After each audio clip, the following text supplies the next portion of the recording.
Hello, good morning. How are you today? Everything okay? Welcome to a new class, another class, the never-ending story. Class after class, day after day. It never ends until the end of time. I'm planning to continue these classes until the end of time. Yes, until the end of recorded time. Yes, el tiempo documentado, de las páginas del tiempo. To the end of recorded time. But today is one more day. And today is class number 1116, right? Yes, se me va.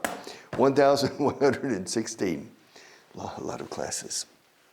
In any case, let's finish where we left off last week, or yesterday. Let's finish where we left off. Let's finish where we left off yesterday. And we left off with expressions in the middle of page 165. The nitty-gritty.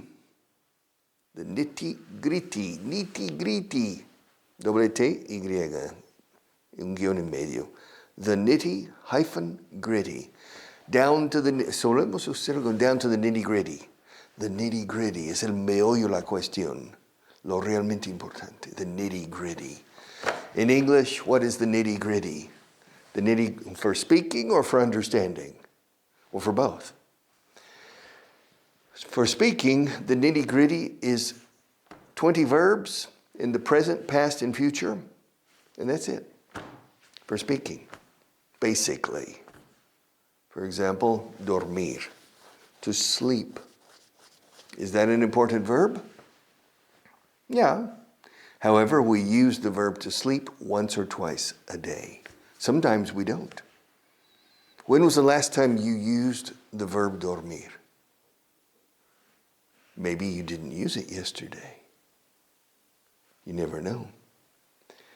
But how many times did you say or hear the verb ser? Son, es, o estar. Están, estamos, estás, estoy. All right, it's very common. Ser y estar, which in English is the verb to be, we say 2 or 3 times per minute. And sleep once a day. So which is more important, the verb to be or the verb to sleep? Of course, the verb to be.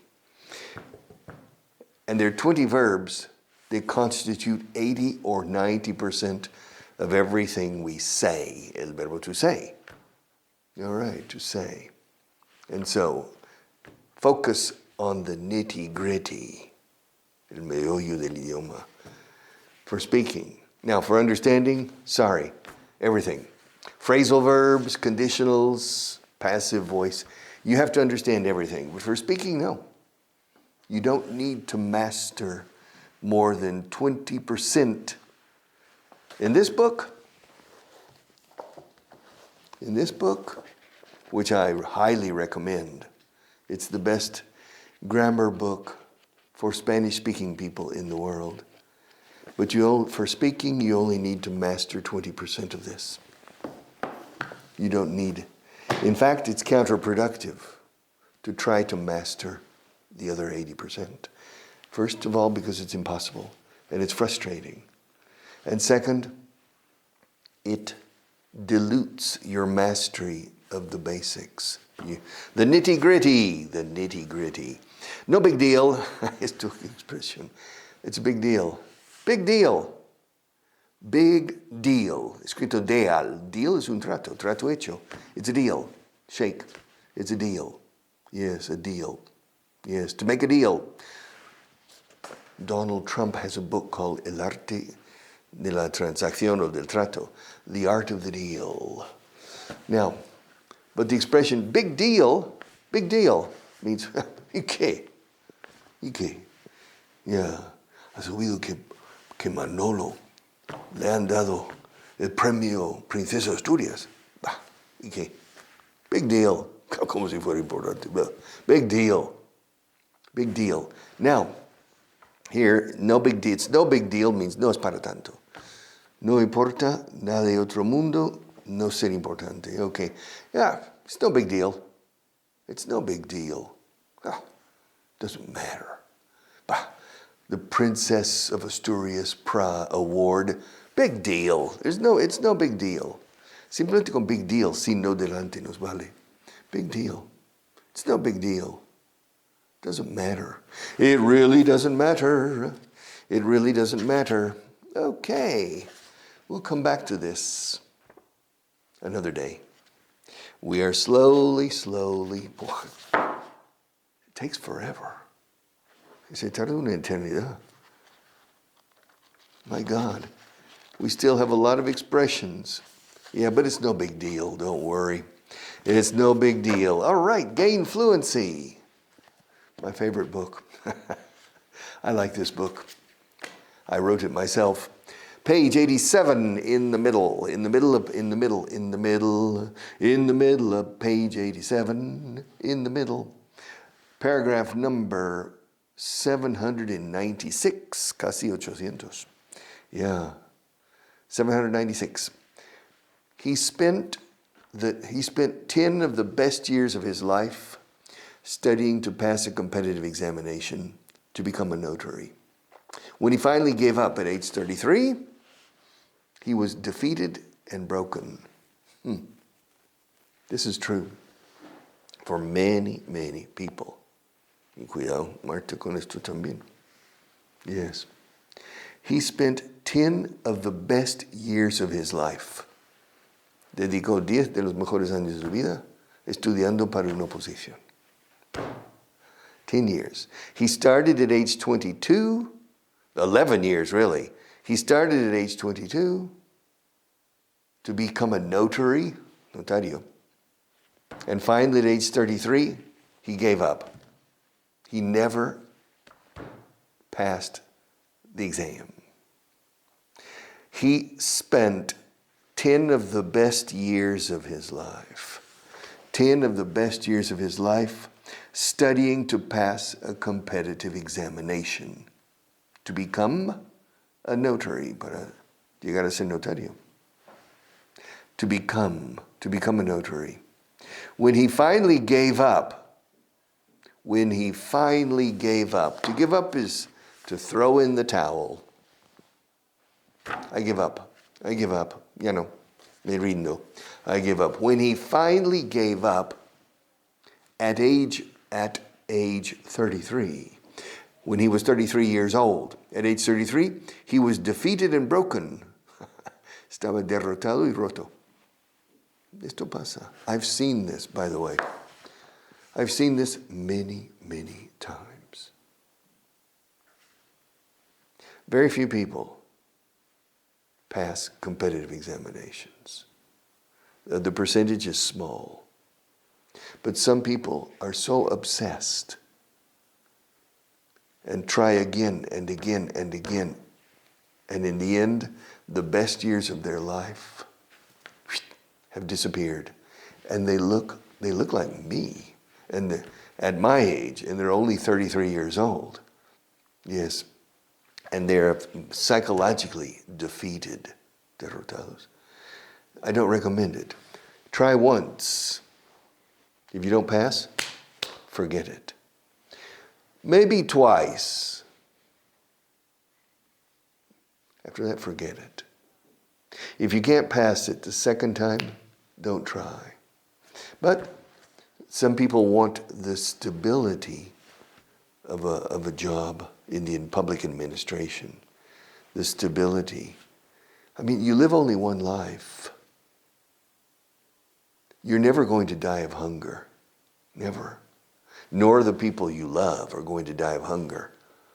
So don't worry so much about stability. In the long run, you will have stability. Enjoy life in a different way. Don't spend the best years of your life trying to pass a competitive examination.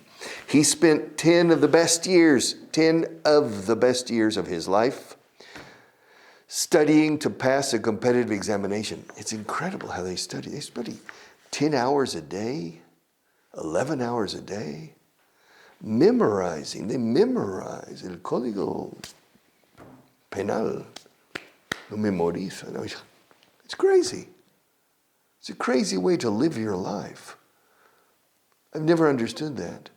Now, there are some people this very small percentage, who have a special mind for memorizing, but these are not necessarily the most intelligent people or the most capable people.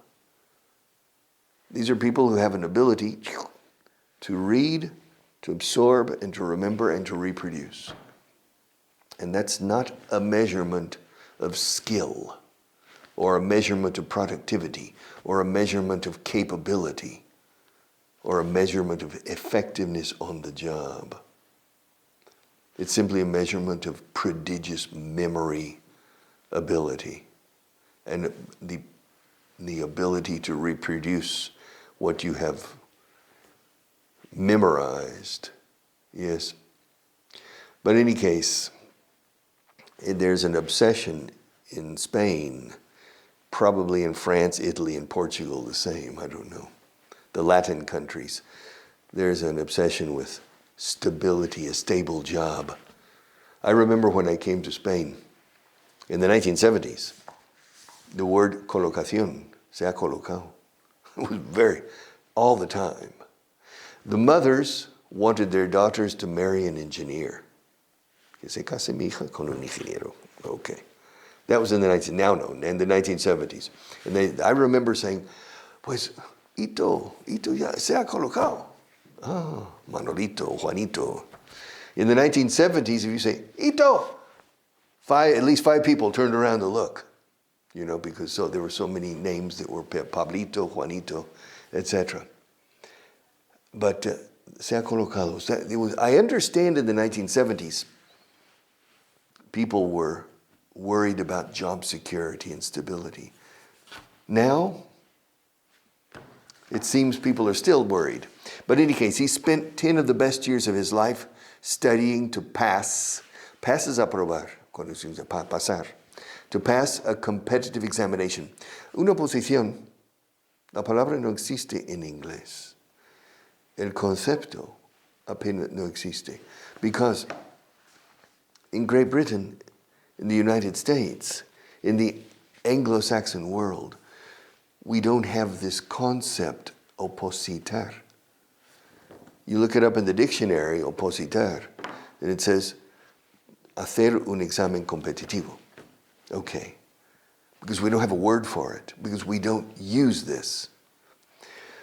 There is an exam para colegiación de abogados y médicos. O sea, there's an exam. All right. But that's only colegiación.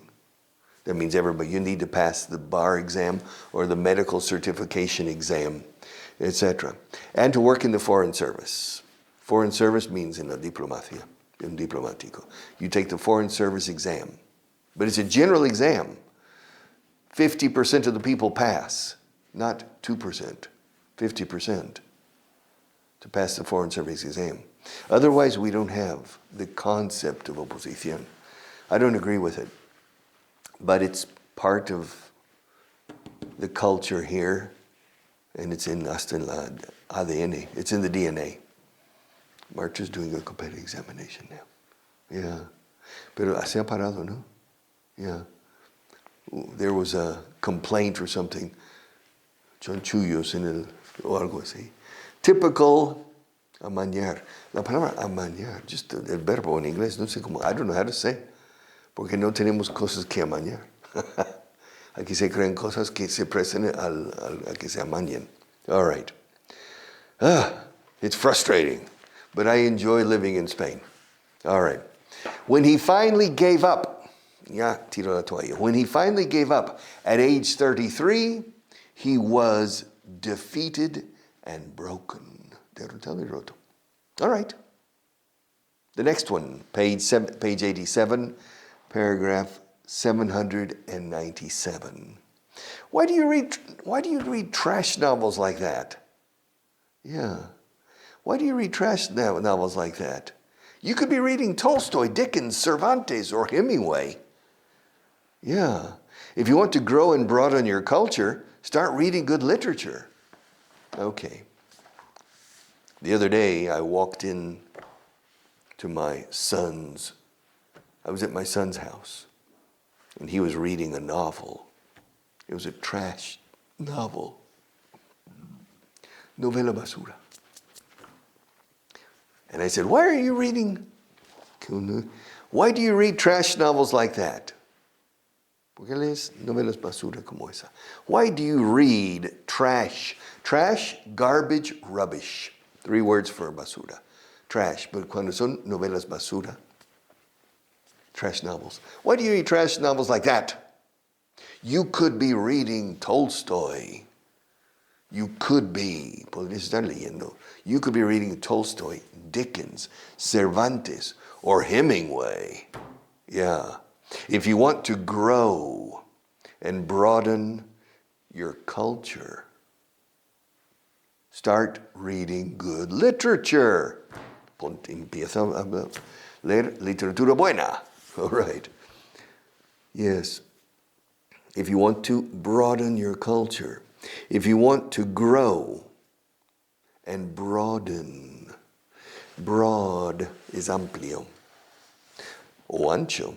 Broadway in New York City is Gran Via. So Via Amplia. Broadway. Give my regards to Broadway. Broadway. But si añades en, broaden, ampliar. Wide is ancho, físicamente ancho, wide. Widen is ensanchar, con en, widen. Broad, amplio. Broaden, ampliar. Ampliar tu cultura. Si quieres crecer y ampliar tu cultura. If you want to grow and broaden your culture, start reading good literature. It depends. Personally, I'm not against trash novels. I'm in favor of trash novels. I'm in favor of any type of reading material that promotes reading skills, especially for children. I'm not in favor in primary school or even secondary school of reading Cervantes or Tolstoy or Dickens. I'm in favor of developing the joy of reading, alegría de leer, el disfrute, the joy of reading. Putting Cervantes is incredibly good, but not for a 14-year-old. Kids are at 14, at the beginning of puberty, after puberty, to develop the joy of reading, to identify reading with pleasure. And if you give them difficult or high-level literature, usually you don't promote the joy of reading. And so the first thing is to promote the joy of reading, and then to migrate from bestsellers or trash novels, then you migrate to good literature. But you need to do that slowly. At age 17, 18, 19, 20, 21, etc., when people become more mature. All right. But in any case, why do you read trash novels like that? You could be reading Tolstoy, Dickens, Cervantes, or Hemingway. Yes. If you want to grow and broaden your culture, start reading good literature. Literatura. Okay. The next one, let's see, the third from the last, 798, page 87. I joined this company, but John, I joined this company because of you. Because of you, my good friend. I joined this company because of you, my good friend. Es una canción que cantaba mi madre cuando yo un mico.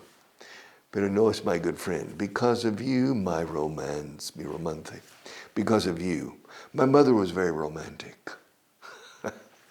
Singing of amor y dulce rendición. She was singing all the time when she was cleaning the house.